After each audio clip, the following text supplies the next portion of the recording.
soit redressé. Prie, Église, prie, prie.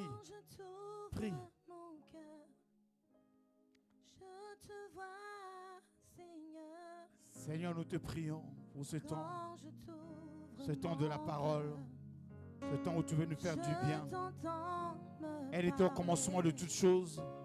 Et toutes choses ont été Et ta créées par elle. loi dans mon cœur, Qu'elle nous recrée encore cet après-midi en ce lieu. toujours Merci Seigneur. demeure. Merci parce que tu es là. Et ta vie Au nom de à Jésus, chaque nous acclamons très fort le Seigneur, roi de gloire. Lui, ce n'est pas un invité. C'est, si Maranatha, on peut dire, peut avoir un deuxième père. Il fait partie des pères de Maranatha. On ne peut même pas dire que c'est un oncle. Non, lui, c'est vraiment un deuxième père. Et quand l'homme de Dieu n'est pas là, il peut venir agir en qualité d'homme de Dieu. Sous vos acclamations, je vais laisser la parole au docteur Béa Christophe pour nous apporter la parole. Est-ce qu'on peut acclamer très fort le Seigneur? Alléluia. Tu es bon. Merci Jésus.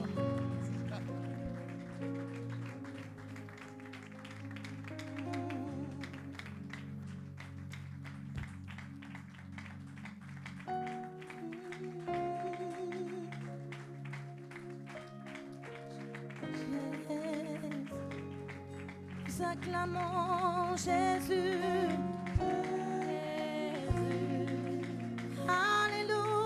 Alléluia. Tu peux faire mieux, élève le nom de Jésus. Oh Jésus, tu es Alléluia. digne, notre Dieu.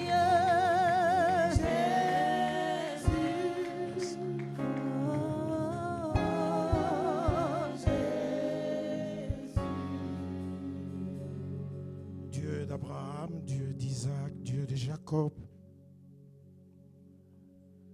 c'est devant toi que nous venons.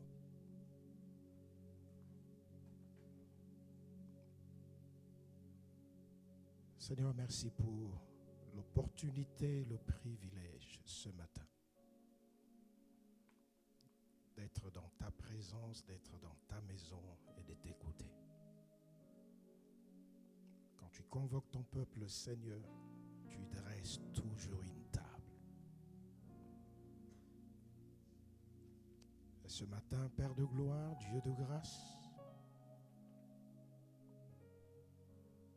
nous voulons bénir ta parole et l'action de ta parole au milieu de ton peuple. Fais du bien à quelqu'un ce matin, Seigneur.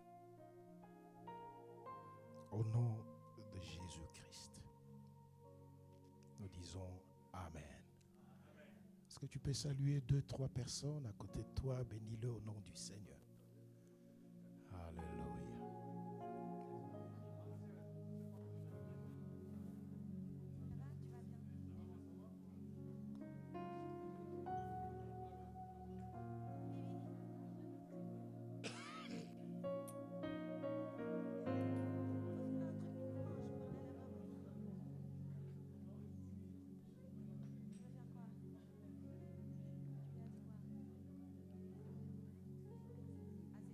Gloire à Dieu, nous restons debout. Si tu as ta Bible,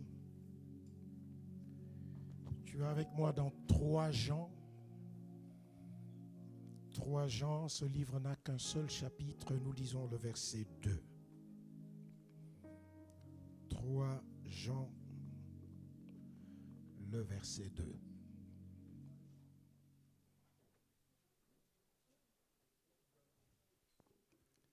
Amen.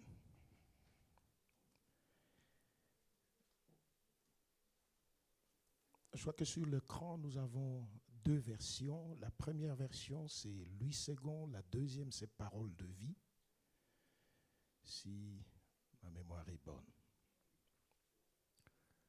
Je vais prendre la deuxième version. Ami très cher, je souhaite que tu te portes bien à tout point de vue.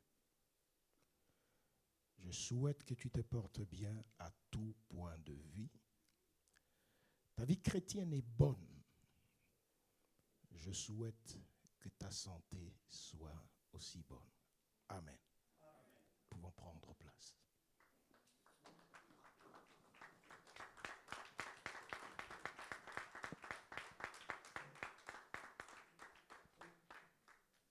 Alors, laissez-moi vous saluer ce matin au nom de Jésus-Christ.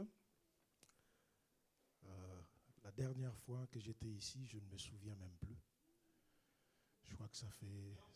En tout cas, ça fait plus d'une année. Peut-être 2 ans, c'est possible. Alors, comme le pasteur Éric l'a dit, ici, moi, je suis chez moi.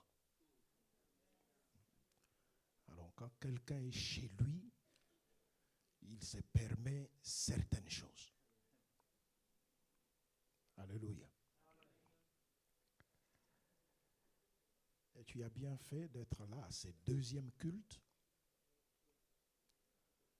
Et le souhait de mon cœur est que Dieu te fasse du bien ce matin. Alors ce matin, ça ne sera pas une prédication comme tu as l'habitude. Ça sera vraiment une causerie. Alléluia. Ça sera une causerie et nous verrons où le Saint-Esprit va nous amener.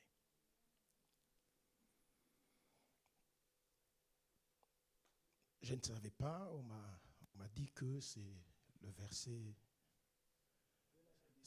de l'année ici. Ah. Ok, ben, ça tombe bien.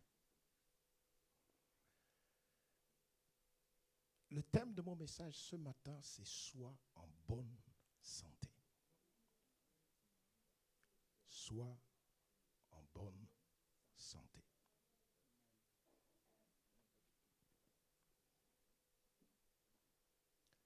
Dans ce texte, il est dit, je souhaite que tu prospères à tous égards, ou je souhaite que tu te portes bien à tout point de vue. C'est la pensée de Dieu.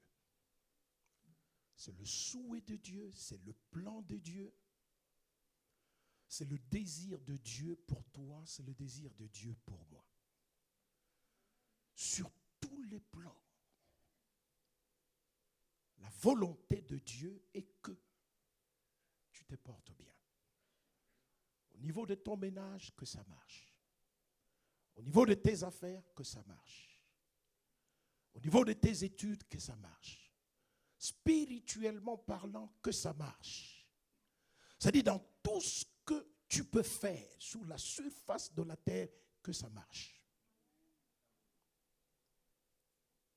Mais je voudrais attirer notre attention sur une chose. Rien ne marchera aussi longtemps que tu as des sérieux problèmes de santé. Si quelqu'un me suit. Si ta santé est touchée, ton ménage est touché. Si ta santé est touchée, ton emploi est touché. Si ta santé est touchée, ton ministère est touché. Si ta santé est touchée, tous les autres domaines de ta vie sont touchés parce que tous ces domaines-là dépendent de ton corps. Si ton corps ne va pas bien, même si tu parles avec les anges, à un moment tu auras des problèmes avec tes oreilles, les anges vont parler, tu n'entendras rien. Mais les anges ont parlé. Sois en bonne santé. Nous prions régulièrement pour les gens ici à l'église, pour des cas de maladie. Et nous voyons Dieu agir. Et nous bénissons le Seigneur pour ça. Je voudrais ce matin attirer notre attention sur la responsabilité de chacun de nous sur ce corps que tu as. Prier, c'est bien, mais il y a des choses que nous pouvons éviter. Prier, c'est bien. Mes frères, mes sœurs, il y a des jeûnes que nous pouvons éviter. Prier, c'est bien. Il y a des hommes de Dieu qui peuvent se reposer. Les intercesseurs peuvent se reposer. Si toi et moi, nous comprenons quelle est notre responsabilité par rapport à ce corps que tu as. Ce corps est précieux. Dieu a besoin de ce corps. C'est avec ce corps que Dieu fait toutes choses sur la surface de la terre. Je parle ici parce que j'ai un corps et que ce corps est en bonne santé. Les jours où je ne peux plus parler, je ne sers plus à rien. Le Seigneur ne peut plus m'utiliser. Parce que pour t'imposer les mains, je dois être en bonne santé. Pour parler, je dois être en bonne santé. Pour me déplacer, je dois être en bonne santé. Dieu est responsable, mes frères, mes sœurs, de plusieurs choses. Mais le corps que tu as, comprends ce matin que tu es responsable de la gestion de ce corps.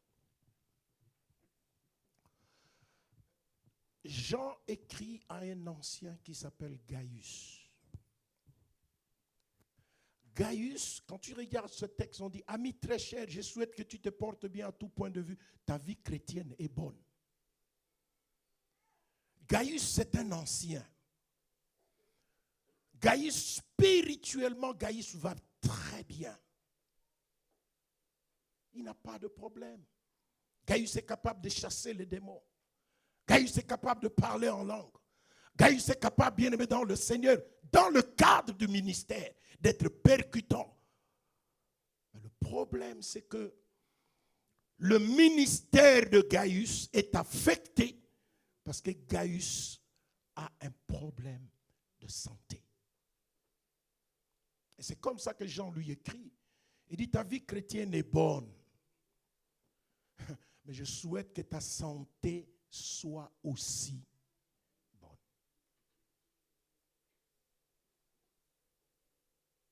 Dieu a besoin de ce corps que tu as.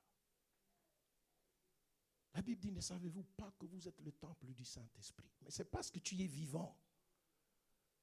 Les jours où tu n'es plus vivant, le Saint-Esprit est parti. Tu ne verras jamais le Saint-Esprit venir dans un mort. Bon, maintenant Dieu est souverain, il peut faire s'il le veut. Mais selon la révélation, non, ça ne sert à rien.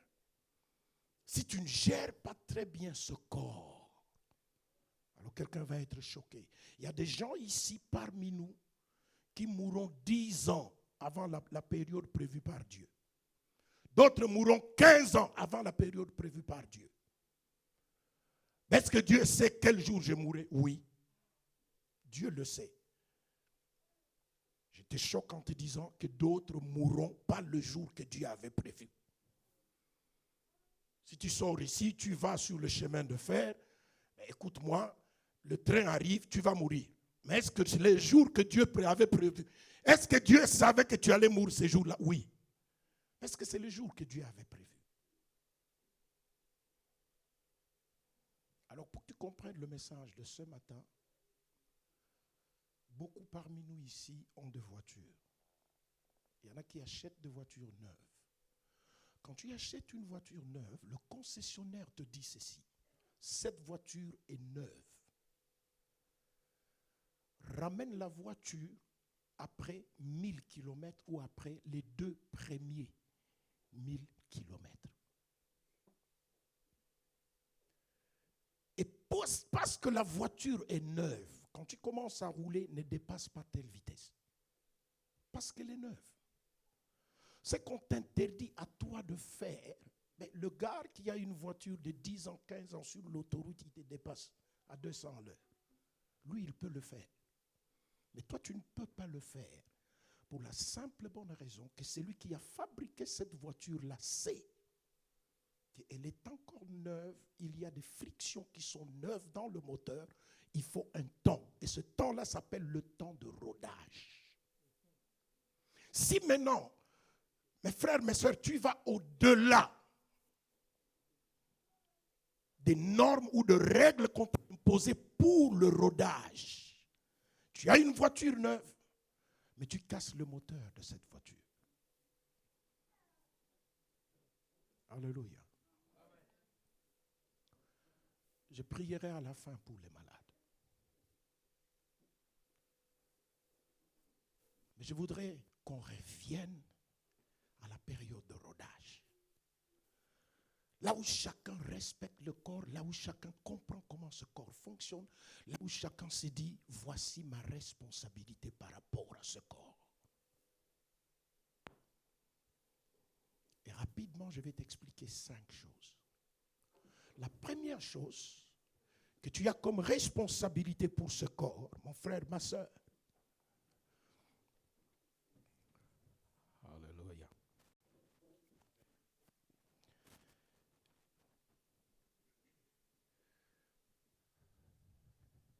Prenez-le, amenez-le quelque part. Faites-le asseoir.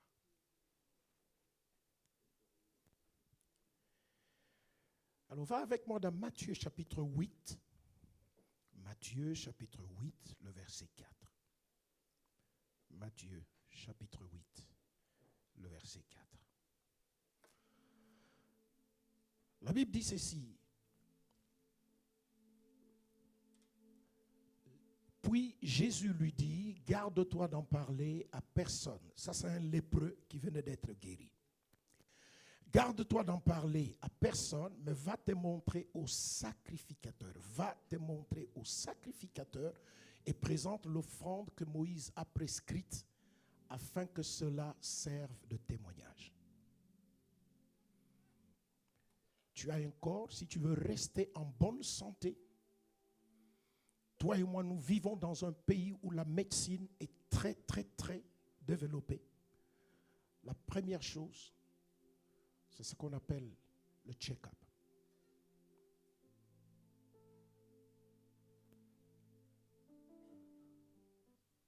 Régulièrement consulter. Régulièrement aller pour un examen complet.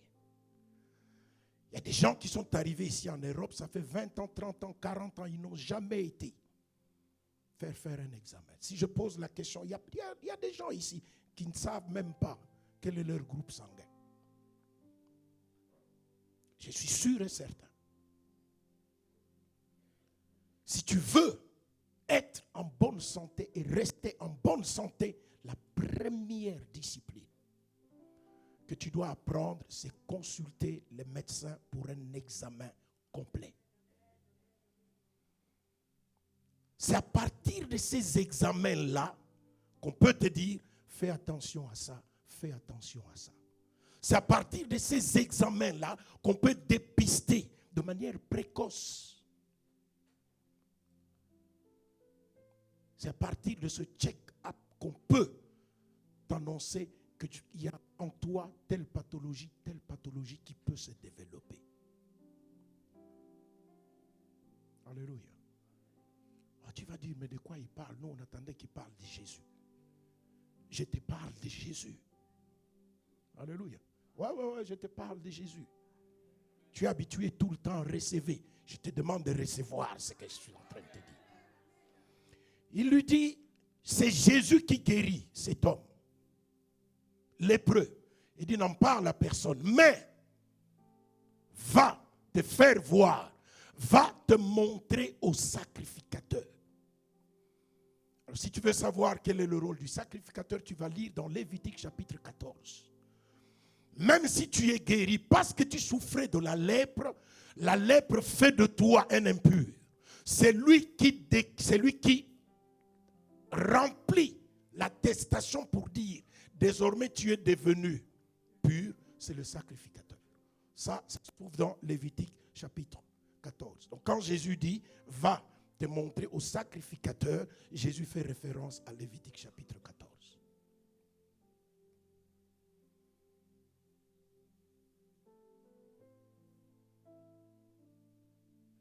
Ça t'évite demain un cancer. Ça t'évite demain l'hypertension. Ça t'évite demain le diabète. Mais pourquoi? Parce que tu as anticipé. Sinon, tu viendras ici diabétique, nous allons imposer les mains. Mais nous pouvions éviter cette imposition de main. Vous savez, au ciel, nous irons au ciel, mais avant d'aller au ciel, nous vivons sur terre. Et la Bible est un livre de sagesse pendant notre parcours ici sur terre. Vois le médecin. Il y a quelques semaines, je ne sais pas s'il y a un mois, la princesse, c'est la princesse de Galles. C'est la princesse, hein? Comment elle s'appelle? En Angleterre. Kate. Mais on en a fait toute une histoire. Mais dans l'histoire de Kate, il y a un enseignement. Kate souffre d'un cancer. Mais le cancer de Kate, la chance, si on peut dire, de Kate, c'est que ce cancer a été dépisté à un stade précoce. Et c'est comme ça que quand elle s'adresse aux Anglais et au monde entier, elle dit « j'irai bien ». Parce qu'il n'y a pas de métastase, il n'y a pas de développement, mais le cancer est là. Mais imaginez que Kate soit restée 2 ans, 3 ans, 4 ans. Elle est princesse. Mais 2 ans, 3 ans, 4 ans, elle serait bonne pour les sépulcres. Il y a des gens qui iront au cimetière avant.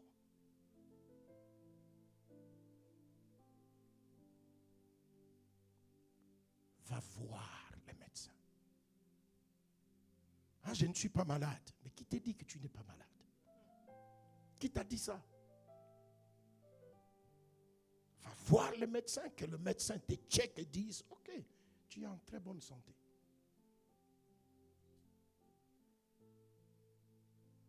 Il y a beaucoup d'hypertendus ici, mais ils ne le savent pas. Il y a des diabétiques ici, ils ne le savent pas. Deuxième chose, j'ai dit que c'est une causerie. Mais c'est pour ta santé.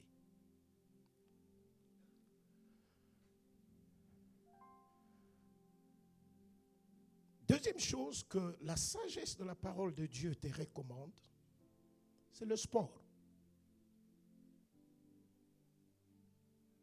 Ah oui. La Bible en parle.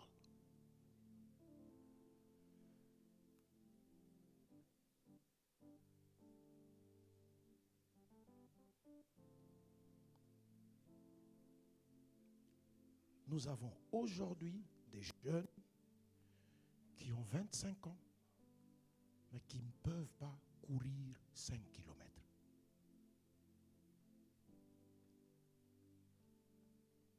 Nous sommes dans une société de sédentarité. Si ce corps ne bouge pas, je le répète, si ton corps ne bouge pas, une dernière fois, si ton corps ne bouge pas, tu auras des problèmes de santé. Il y a des problèmes de santé qui nous arrivent simplement parce que nous marchons loin du sport.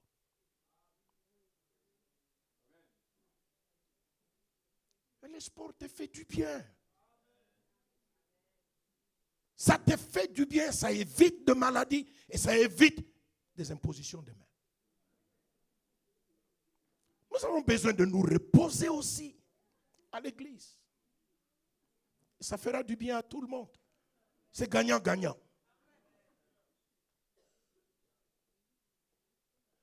Alors va dans la Bible.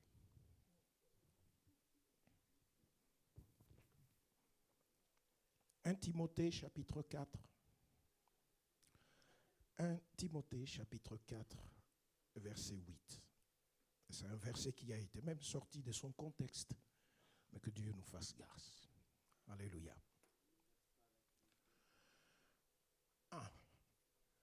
Parole de vie dit, l'entraînement du corps est utile. Louis II dit, exerce-toi à la piété. Les hommes trop spirituels. La Bible est d'accord avec la spiritualité. Il dit, car l'exercice corporel est utile à peu de choses, tandis que la piété est utile à tout. Elle a la promesse de la vie présente et de celle qui est à venir. Alors, je vais expliquer ce verset. La Bible n'interdit pas le sport, au contraire, la Bible encourage. Mais maintenant, la Bible explique simplement que l'exercice spirituel est plus avantageux que l'exercice corporel. C'est la Bible ne dit pas, ne fais pas du sport, ne bouge pas. C'est pour ça que j'aime beaucoup la version parole de vie. L'entraînement du corps est utile, mais à peu de choses. C'est-à-dire que spirituellement, la fidélité à Dieu est utile à tout. L'entraînement du corps est utile. Pourquoi? Pour le maintien de ce corps.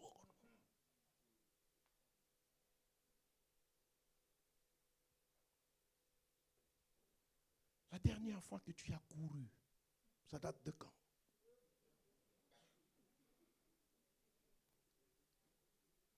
Tu ne peux pas monter 2 étages. Après un étage, il faut 5 minutes. Ça veut dire qu'il y a un problème. On lui dit à Gaius, Gaius, je veux que tu sois en bonne santé. Spirituellement, tu es bien. Mais Gaius, regarde. Au niveau de ta santé, il y a un problème. Qu'est-ce que Gaius avait négligé? Je ne sais pas. Est-ce que Gaius avait négligé le sport? Je ne sais pas. Est-ce que Gaius se faisait checker régulièrement? Je ne sais pas. Mais l'apôtre lui écrit et dit, tu dois être en bonne santé.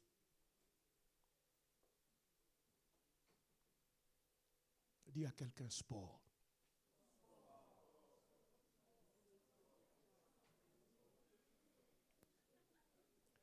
Alors chez moi à l'église,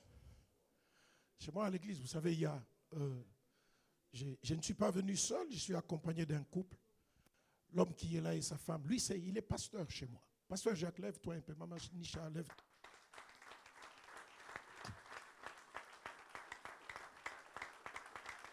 Merci. Il est pasteur chez nous à l'église, donc il est pasteur ici aussi. Mais c'est Moussengo qui l'a consacré.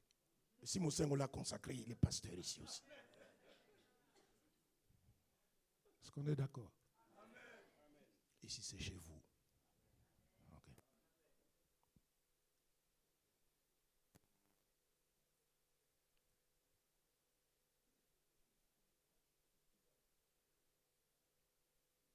Il y a un problème? Non, il n'y en a pas. Je vous ai dit que je suis chez moi. Le sport, c'est important. Les muscles que nous avons ont besoin d'être entretenus. Je répète, les muscles que nous avons ont besoin d'être entretenus. Maintenant, quand je parle avec des gens, il y a des sœurs qui me disent, non papa, moi le travail que je fais, c'est un travail dur, déjà c'est du sport. Je dis non, ce n'est pas du sport. Lorsqu'on parle du sport, ça veut dire qu'à un certain moment, tu es entré dans l'exercice, les muscles sont sollicités et le cœur commence à être sollicité. C'est ça le sport. Ce n'est pas parce que tu pousses des chariots de 50 kilos que tu fais du sport. Non, non, non, non. Je ne parle pas de ça. D'ailleurs, regarde, tu pousses des chariots de 60, 70, 80 kilos, mais tu es obèse.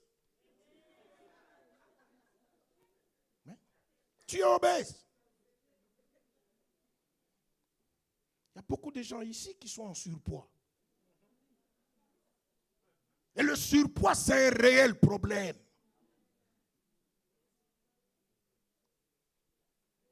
Quand tu es en surpoids, frère, même pour la société française, tu poses des problèmes à la sécurité sociale. Ah, vous ne le savez pas? Mais tu as un sérieux problème pour la sécurité sociale ici. À chaque fois qu'on dira, ouais, la sécurité sociale est en déficit, mais tu y es à l'intérieur. Les obèses, ça coûte cher à la société. Parce que celui qui prend du poids va développer de nouvelles pathologies. Et ces pathologies-là, toi et moi, nous savons que quand toi tu vas chez le médecin, je ne sais pas combien vous payez ici, tu vas payer peut-être 10 €, mais le reste, c'est la sécurité qui paye. Tu coûtes au pays. Ce message, même Macron doit être content. Parce que même s'il n'aime pas le Seigneur, là il va te retrouver. Mais je dis que c'était une causerie. Troisième chose. Je vous dis qu'il y en a 5. La troisième chose, c'est la diète. Ah, ok. Qu'est-ce que tu manges? Qu'est-ce que tu bois?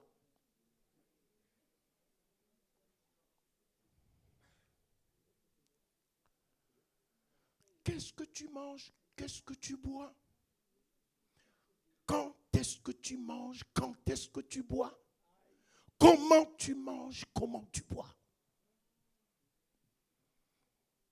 Je vais te donner une phrase que tu peux noter. Ta santé, dans 10 ans, dans 15 ans, est le fruit de ce que tu bois et ce que tu manges aujourd'hui.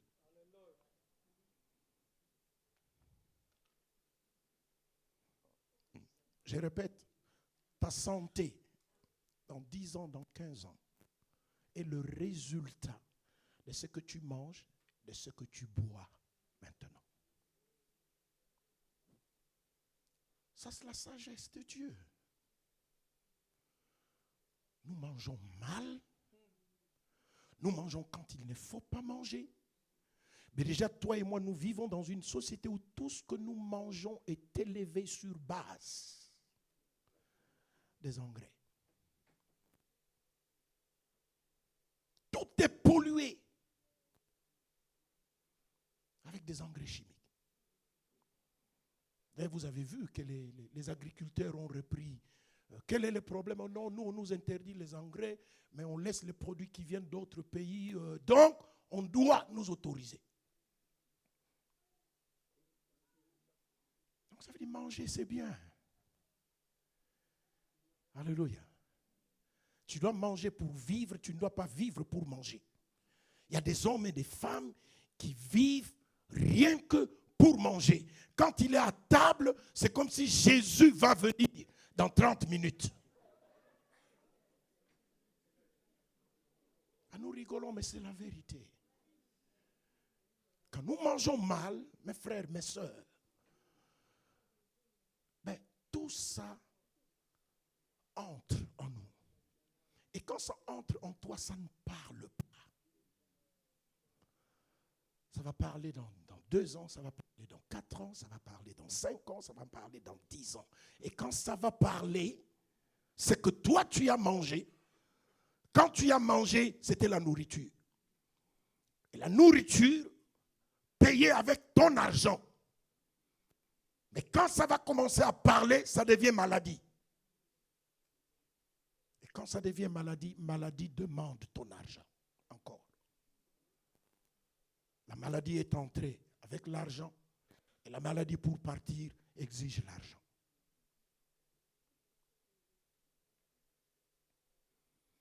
Alors prends ce texte.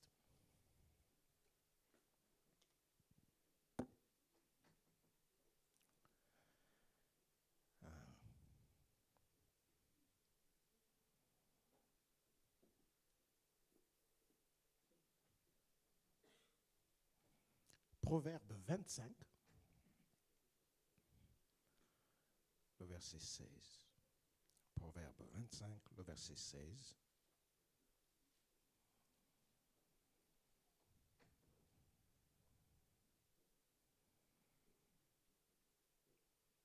Mais c'est le seul que nous allons lire, mais pour ceux qui notent, ils peuvent noter Galates 5, 19 à 21. Galates 5, 19 à 21. Peuvent noter Proverbe 23, 20. Proverbe 23, 20. Ils peuvent noter Osée 7, 5. Ils peuvent noter 1 Pierre chapitre 4, le verset 3. Proverbe 25, 16 dit ceci. Si tu trouves du miel, n'en mange que ce qui te suffit, de peur que tu n'en sois rassasié et que tu ne le vomisses. Si tu as trouvé du miel, mange seulement ce qui t'est nécessaire. Si tu en prends trop, tu le vomiras.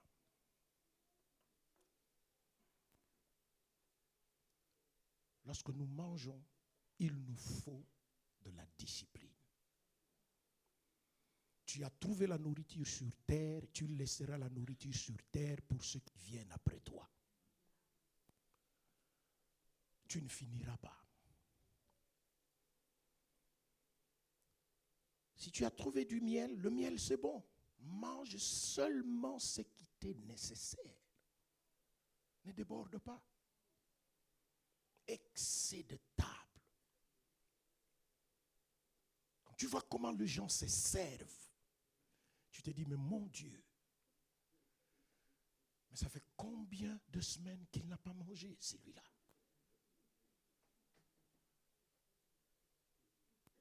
Et puis il y en a qui se servent comme ça et qui finissent.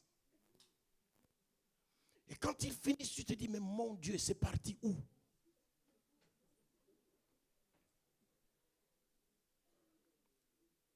Alléluia. Le pasteur Jacques est là. Les ministres chez moi, je leur ai dit ceci. Vous arrivez à une fête, vous ne mangez pas. Vous devez vous respecter. Il est là. Vous ne mangez pas. Parce que vous mangez chez vous. Ce n'est pas à la fête que vous allez vous rassasier. À la fête, vous pouvez vous faire ridiculiser. Un ministre de Dieu arrive, il se sert une montagne, on se dit, mais my God, mais ce type chez lui, il mange ou il ne mange pas? Mais je n'interdis pas aux gens de manger aux fêtes. Non, non, non, non. Je n'ai pas interdit. Quand nous allons dans des fêtes et qu'on nous sert, nous devons manger. Mais ici, je parle de la discipline par rapport à ton corps. Tu dois éviter de maladies demain. Tu dois éviter, mes frères, mes soeurs, de toxines qui tombent dans ton corps et qui demain te posent des problèmes. Qu'est-ce que tu manges? Qu'est-ce que tu bois? J'ai commencé par vous parler du contrôle chez le médecin. Frères, mes soeurs, ce n'est pas parce que lui mange beaucoup que toi tu dois manger beaucoup. Parce que chacun de nous a sa propre carte génétique. Il y a des gens qui boivent du coca 24 heures sur 24. Sa carte génétique n'est pas la tienne. Donc ce n'est pas parce que lui boit que toi tu dois boire.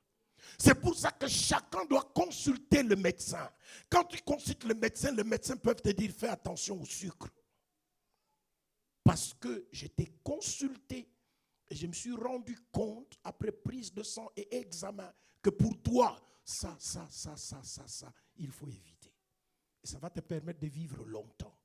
Tu arrives quelque part, celui qui est en train de boire, qui est en train de manger, bénis le Seigneur pour lui. Mais toi, tu dois savoir qui tu es. Quelle est ta carte diététique? Qu'est-ce que tu peux prendre, qu'est-ce que tu ne peux pas prendre? Et ce que tu vas prendre, en quelle quantité tu peux prendre? Ne mange pas en désordre. Je vous invite au restaurant. Mais quand tu nous invites au restaurant, tu nous amènes au McDo. Mais McDo, ce n'est pas un restaurant, c'est du fast food. Et d'ailleurs, ces gens-là, je les aime. Regarde leur publicité. Quand ils font la publicité de McDo, ils te montrent Big Mac, ils te montrent tout ce qu'ils peuvent te montrer, ou Burger King. Mais en petite écriture, en bas, ils te préviennent. Lui qui te vend ça, mais en petite écriture, sur la publicité, fais attention à ça. Le gars qui te dit viens manger chez moi, mais j'écris en petit. Comme toi, ce qui va t'intéresser, c'est le Mac qui est là. Le petit là ne t'intéresse pas. Le gars, il sait que ce qu'il est en train de te vendre, frère, sœur, il est en train de t'envoyer tout doucement vers le médecin. Regardez attentivement les publicités. Il faut bien manger. Il faut manger équilibré. Ne mangez pas après 20 heures. Ne mangez pas après 18 heures normalement. Il y a des médecins ici, ils peuvent vous le dire. N'allez pas dormir surchargé. Le corps a besoin de se reposer pendant ce temps-là.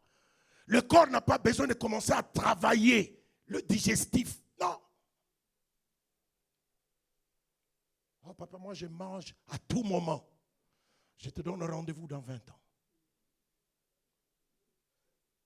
Nous nous verrons dans 20 ans.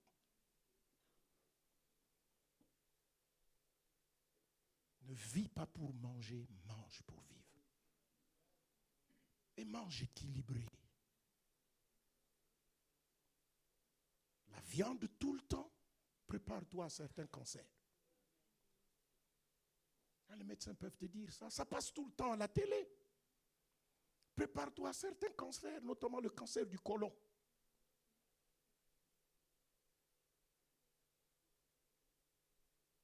Tu es tout le temps dans la viande. Et puis quand le cancer commence, papa, j'ai le cancer, vraiment, Jésus a guéri le cancer.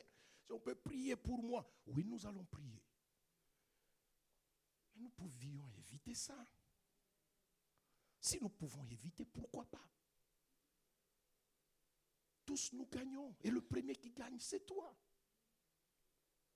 Ça te permet de vivre le plus longtemps possible sur la surface de la terre. Regardez les gens comme les Caleb. Le gars, il a 85 ans. Il dit, je veux me battre avec ces gens-là. J'ai dit, mais ce type, quand il dit il va se battre avec les géants, mais il est sérieux. Est-ce qu'il est sérieux, ce type? Il a quel âge? 85. Mais 85, le gars était encore vigoureux.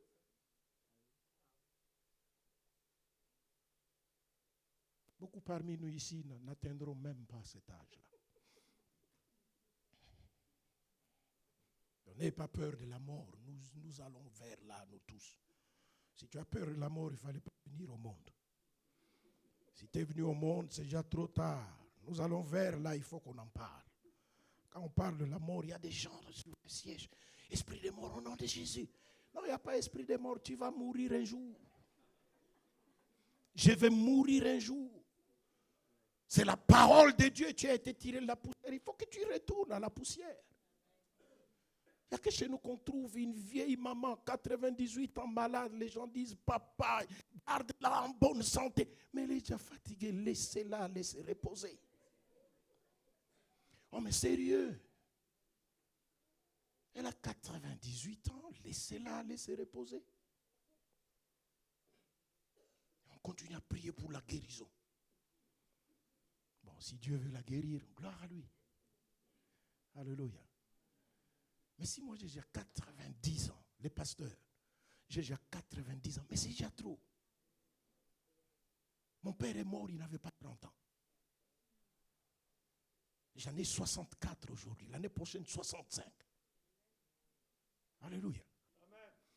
Donc si Dieu me garde, 90 ans, je suis malade, ne priez pas pour la guérison. Priez pour que Dieu m'accompagne, que j'aille me reposer.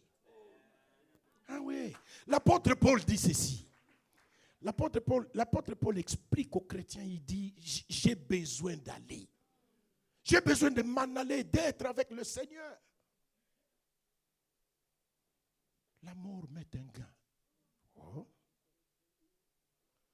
Ça c'est l'apôtre qui dit. Bon, maintenant moi, je ne veux pas mourir maintenant. En tout cas non. Maintenant non, je veux encore rester quelques années. Mais il y a des âges où non, il faut bénir le Seigneur et laisser la personne partir.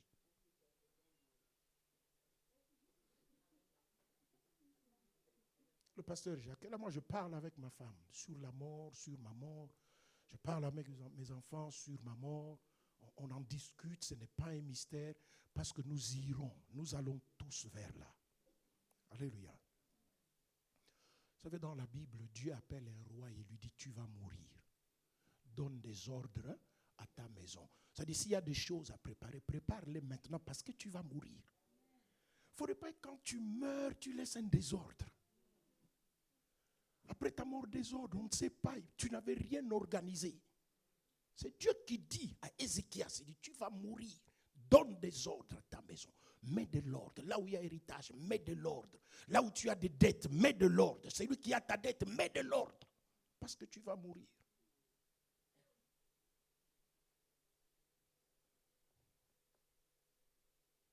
Donne-moi un amen. Amen. Mange bien, mange équilibré. Nous, moi et toi, nous avons la grâce d'être ici en Europe. où il y a des diététiciens. Les diététiciens, sur base de ta santé, peuvent te dire voici, voici, voici, voici. Et ça te permet de rester en bonne santé. Et quand tu es en bonne santé, tes enfants en profitent, ton partenaire en profite, l'église en profite, la société en profite. Quatrième chose.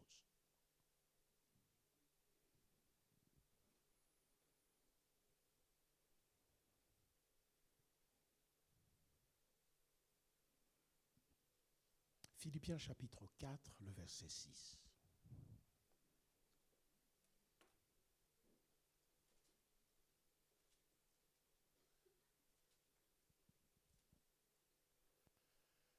Ne vous inquiétez de rien, mais en toute chose, faites connaître vos besoins à Dieu par de prières et des supplications avec des actions de grâce. Je voudrais parler de la gestion du stress.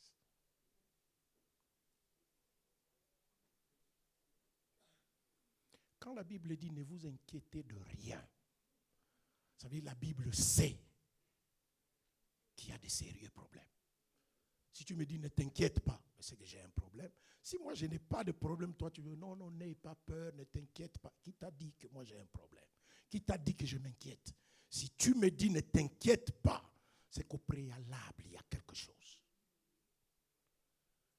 Alors écoutez-moi bien, la Bible n'a jamais promis que les chrétiens n'auront jamais de problème. Non, si on t'a dit ça, ce n'est pas la Bible ici. C'est-à-dire Dieu sait que les problèmes, il y en aura. Dans ton foyer, il y aura des problèmes. Ta santé, il y aura des problèmes. Ta famille, il y aura des problèmes. Au travail, il y aura des problèmes. Dans tes relations, il y aura des problèmes. À l'église même, il y aura des problèmes. Et quand ces problèmes arrivent, tout le monde est stressé. Et le stress, c'est la maladie moderne. Le stress, c'est la maladie moderne. Qui n'est pas stressé ici? Moindre coup de fil de quelque part, on te dit, mais non, mais ta mère est stressée. Tension, non, ma tension est montée à 19. Mais si ça monte à 19, si ça monte encore, toi tu meurs. La mère pour laquelle on t'a appelé reste en vie.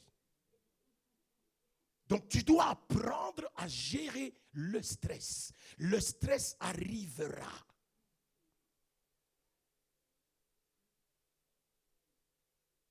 Mais c'est à toi d'apprendre à gérer le stress. Oh, moi, je laisse tomber les études. Tu laisses tomber les études, pourquoi? Depuis que papa est mort. Mais lui, il est mort. Mais il ne peut pas mourir avec tes études. Ce ne sont pas ses études à lui, ce sont tes études à toi. Sans ces études-là, plusieurs portes demain te seront fermées. Papa est mort, il est mort, c'est stressant, ça pose des problèmes au niveau mental, mais la vie continue. Et parce que la vie continue, tu dois apprendre à gérer le stress.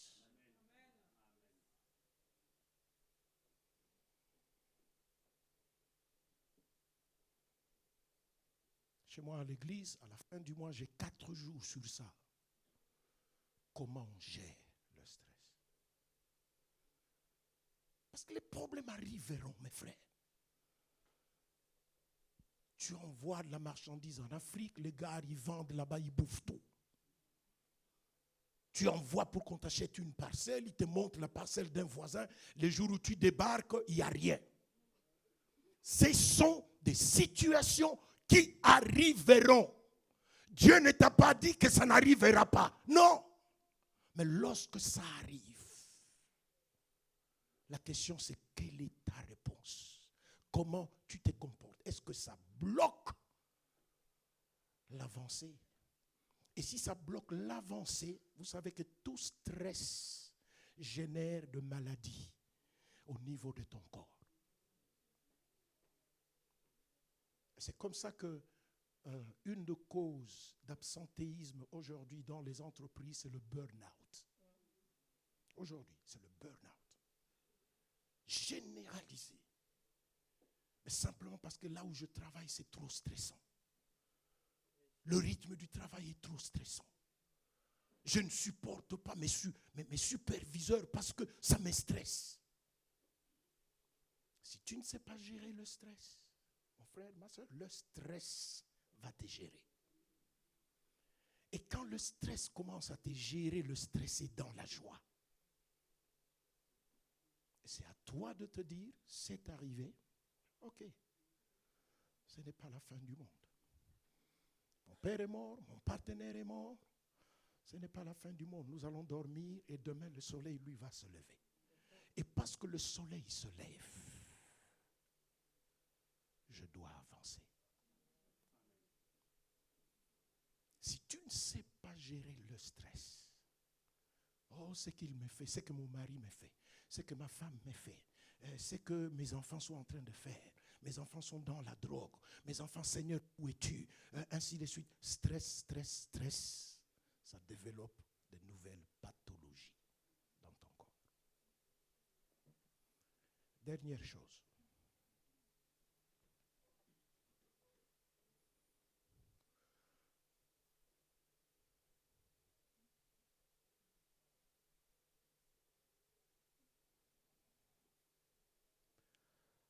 La dernière chose, c'est le repos et le sommeil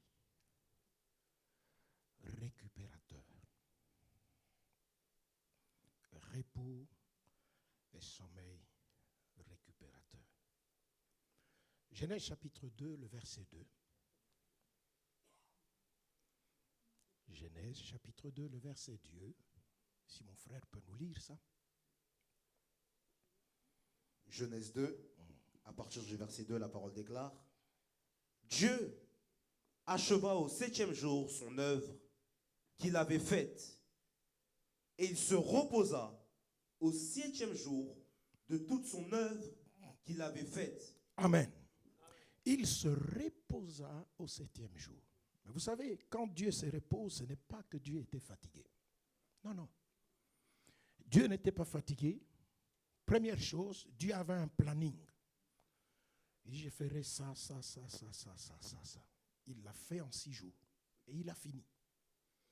Parce qu'il a fini, le jour qui suivait, Dieu peut se reposer. Il n'était pas fatigué.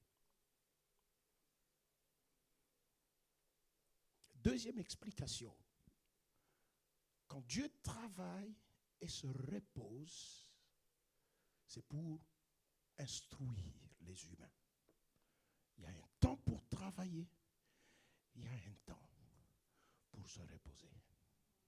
Alléluia. Amen. Quand je suis arrivé dans ce continent au début des années 80, je suis en train de marcher à Bruxelles dans la rue et puis je vois une église baptiste. Je dis, ah ouais, je trouve une église, je peux venir prier ici. Et le premier dimanche, j'arrive, il y a culte, un pasteur qui prêche très bien et à la fin on dit, l'église sera fermée pour vacances annuelles pendant 14 jours. Mais je vous avoue qu'en bon africain et en bon spirituel, je dis, mais ça c'est satanique. Comment une église peut fermer? Bon, je viens de l'Afrique, il faut me comprendre. Alléluia. Dieu est le Père du repos. J'ai dit, Dieu est le Père du repos. Je vais aller plus loin. Tu viens ici veiller, après le lendemain veiller, après le lendemain veiller. Je te dis en te regardant en face, Dieu est contre toi.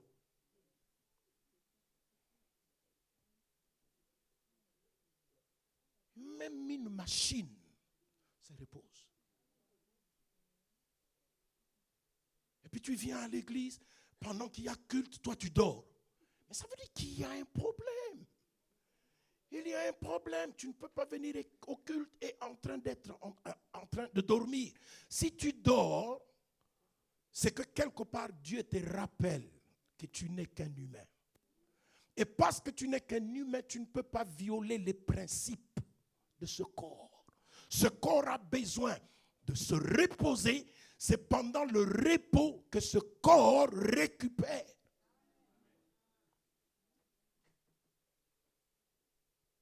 Oh, toi, je ne t'ai pas vu à la veillée. On doit prier pour toi. Il va prier pour moi. Pourquoi? Mon corps me disait repos. Ah oui, oui. Dieu t'a créé corps, âme, esprit. Dieu ne t'a pas créé esprit seulement. Dieu t'a créé corps, âme, esprit. Lorsque ton corps ne se repose pas, à un certain moment, le système va commencer à parler. Et quand le système parle, mais regarde, même les voitures que nous avons aujourd'hui, tu roules, après un moment, tu vois à l'écran, on te dit, mets-toi de côté, repose-toi. La voiture te dit, pause café. Oui. Moi, sur ma voiture, c'est comme ça. Tu roules après 2 heures. La voiture fait bip, bip, bip, bip, pause, repos. Café. Va prendre un petit café. Tu as besoin de te reposer. Et le repos est important. Parce que nous sommes ensemble. Amen. Maintenant, si nous sommes de partenaires à la maison, permets à ta femme de se reposer. Okay. Permets à ton mari de se reposer. Tu es à la maison, tu es resté à la maison à ne rien faire, télévision. La même femme qui est allée pousser 50, 80 kilos à longueur de journée, c'est celle-là qui revient à 17h, tu lui dis, chérie, j'ai besoin de manger.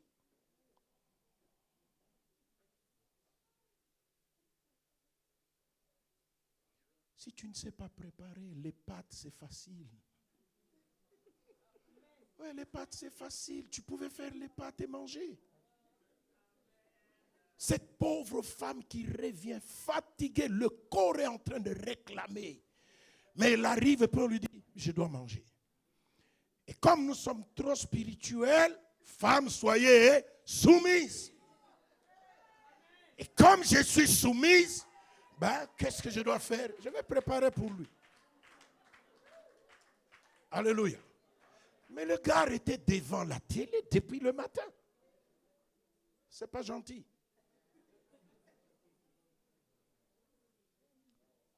C'est-à-dire que même pour nos enfants, les enfants pour nos parents, nous devons veiller à ce que nos parents aient du temps de repos.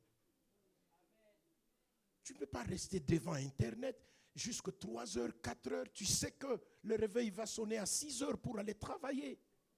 Tu es un assassin. Tu es en train d'assassiner ton propre corps. Et c'est comme ça d'ailleurs, si ça ne t'est jamais arrivé, je bénis le Seigneur pour toi. Le réveil sonne à 6 heures, tu dis attends. Et tu passes. Le temps de te réveiller, il est 8 heures. Précipitation.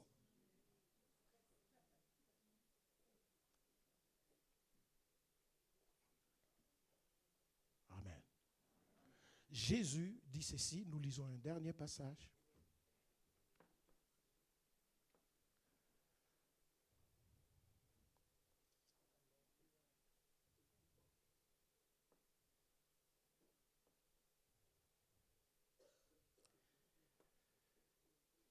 Marc chapitre 6,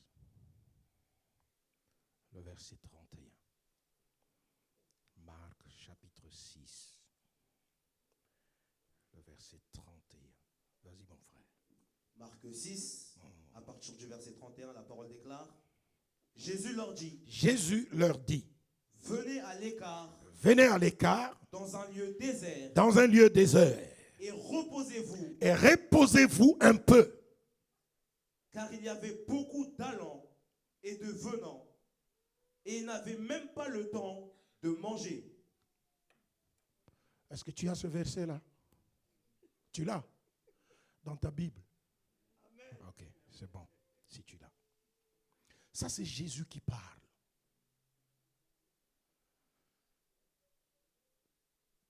Nous sommes surchargés.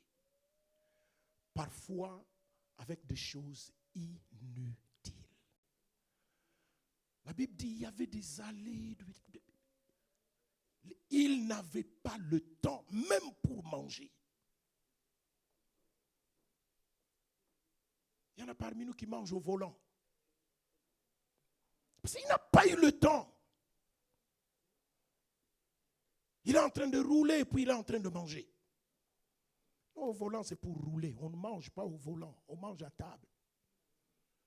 Si tu ne peux plus manger à table, c'est que tu as un problème de repos.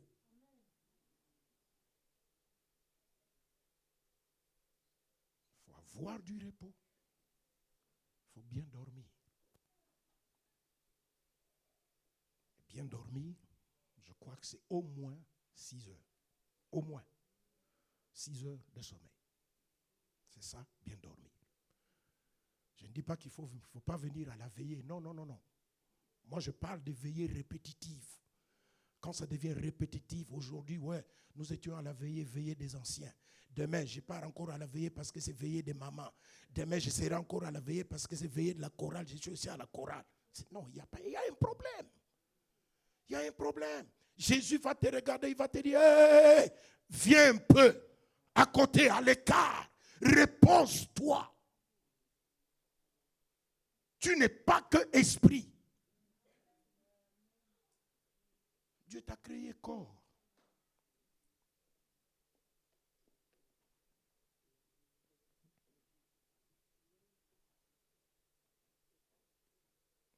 Alléluia. Mon pasteur est là, moi chez moi à l'église, je ne prêche plus aux veillées de prière, je ne prêche plus la semaine, je ne prêche plus. L'heure est arrivée pour moi de commencer à prendre du repos. L'heure est arrivée pour moi de passer du temps avec ma femme. J'ai investi du temps dans le ministère. J'avais l'âge pour ça. Mais maintenant, j'ai d'autres serviteurs. Bien outillés, bien équipés. Des serviteurs capables. Mais ils sont là pourquoi? Nous sommes dans le corps du Seigneur. Quand il y a délivrance chez moi, moi j'y vais rarement. Au début, j'ai fait des délivrances et des délivrances et des délivrances avec eux. Mais il est temps pour que je commence à me reposer moi aussi.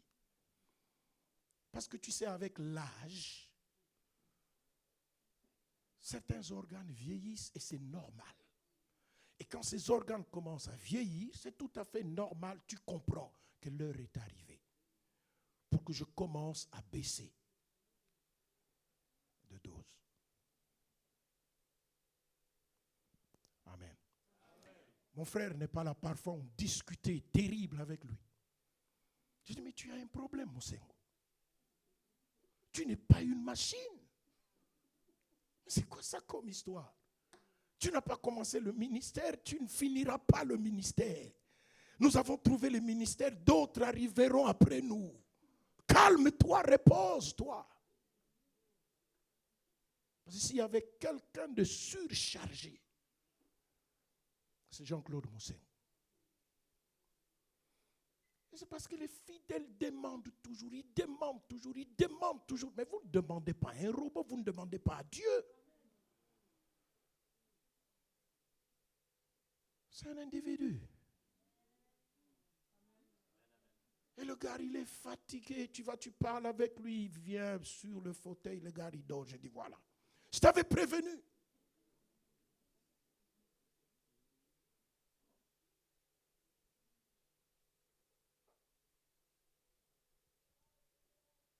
Gaius, spirituellement, tu es bien. Mais je souhaite que tu sois en bonne santé. Alléluia. Dieu veut que tu sois en bonne santé. Et ce matin, Dieu voulait juste communiquer une information. Dieu voulait que tu reçoives la connaissance de certains principes.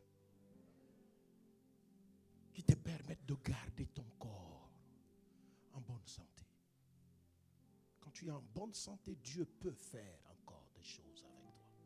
Quand tu es en bonne santé, ça fait plaisir autour de toi. Quand tu es en bonne santé, tu peux économiser financièrement. Quand tu es en bonne santé, tu peux économiser en termes de temps et en termes d'énergie.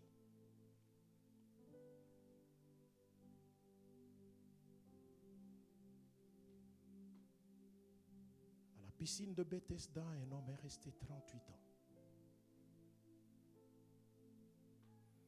Il a fallu que Jésus passe par là. Quand Jésus passe quelque part, il inaugure une nouvelle saison. Et c'est Jésus ce matin est au milieu de nous.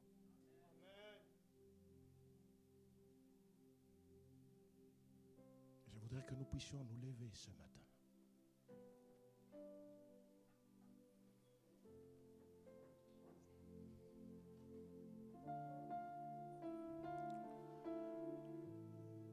Élève ta voix, dis simple merci au Seigneur pour les informations.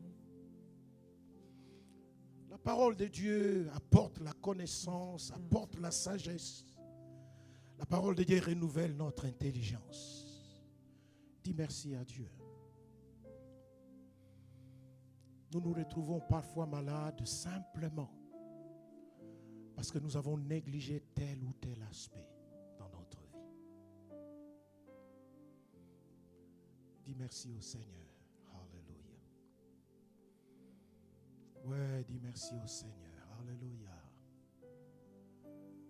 Oh, yes, Lord.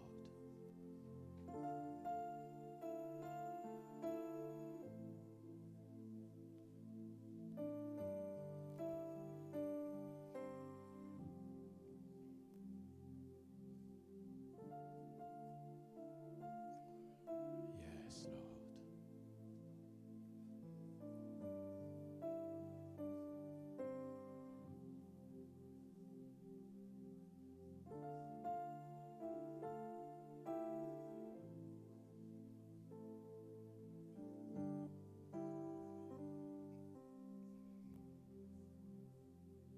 Alléluia. Tu es dans la salle ce matin.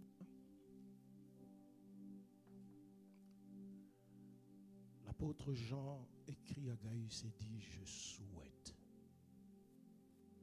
que tu sois en bonne santé.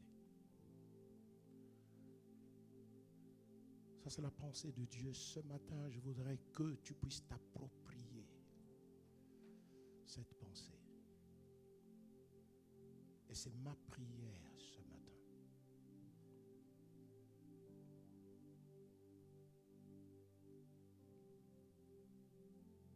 S'il y a dans ton corps quelque chose qui te dérange, je souhaite que tu sois en bonne santé. S'il y a une maladie, la Bible déclare que par ses meurtrissures, il s'est chargé de nos maladies.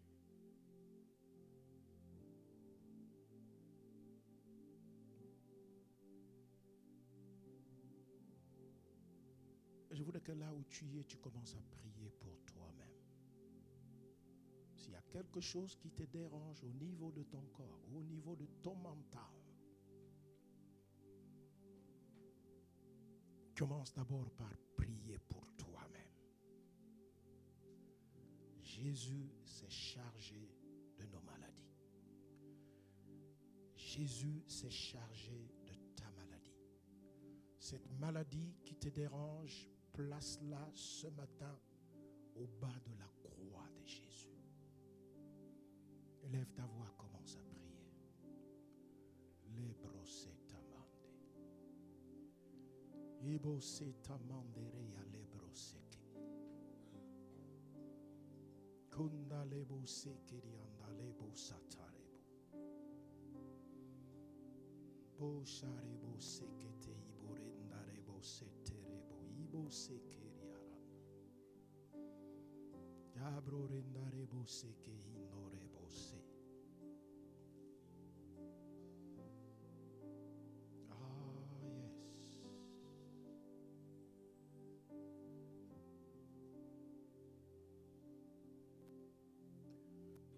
Si tu es dans la salle et que les médecins n'ont rien trouvé, mais que ton corps te dérange, je vais te demander d'avancer. Si tu as un corps qui te dérange sérieusement, il y a une maladie, peu importe le nom de cette maladie-là, elle peut être une maladie normale, elle peut être une maladie anormale, elle peut être une maladie incurable, elle peut être. Si elle est une maladie, Dieu veut que tu sois en bonne santé. Il y a des hommes et des femmes qui sont affectés au niveau mental.